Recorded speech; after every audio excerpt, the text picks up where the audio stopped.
Quest Audiobooks presents an unabridged recording of Hunted by Vanessa Nelson, narrated by Emma Gregory. Chapter 1. Max saw a pair of startled faces staring out of the apartment window at her. A middle-aged couple, the man holding a mug halfway to his mouth, both of them frozen in surprise at the sight of a robin sage monkey with a woman hanging onto its back, going past outside their upper-level kitchen window. The couple was left behind a moment later, replaced by another window, as the monkey continued to climb up the old building. Max could only hope that none of the people she was passing had a camera handy. It was all too easy to imagine the headlines: "Marshal carried up building by giant monkey."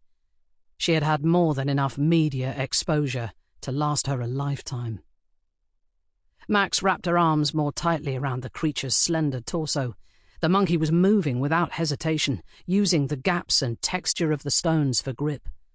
Her eyes watered from the chill air and the stench of the sandy brown fur pressed against her face. The stink was almost physical, as though the creature spent its life rolling in the worst-smelling substances it could find, and never bathing. Not once. This had not been her best idea. In fact, it was probably one of the worst ideas she'd ever had, a moment of impulse rather than rational thought. She'd arrived at the address barely half an hour before, to find a scene of absolute chaos. The monkey had injured several of the building residents who had been trying to keep it contained. The monkey had been trying to fight its way out into the open. She'd emptied a full magazine of tranquilizer rounds into the creature. The drugs hadn't even slowed the monkey down. She hadn't wanted to risk it getting into one of the apartments in the building, or, worse, running through the city. So she'd called for backup and had hoped that wrapping herself around the creature would keep it on the ground, where her dogs could get to it and keep it pinned until the other marshals arrived.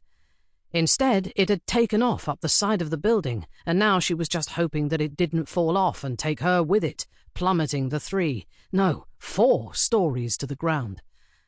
The surface far below was made of decorative stone slabs. At best, a fall would really hurt, and she didn't want to think about the worst-case scenario. The creature turned its head, bearing a pair of long, yellowing fangs at her. The fangs were almost as long as her fingers, its yellow-green eyes with their vertical black pupils staring at her for a long, heart-stopping moment, as if the creature was wondering what she... Sample complete. Ready to continue?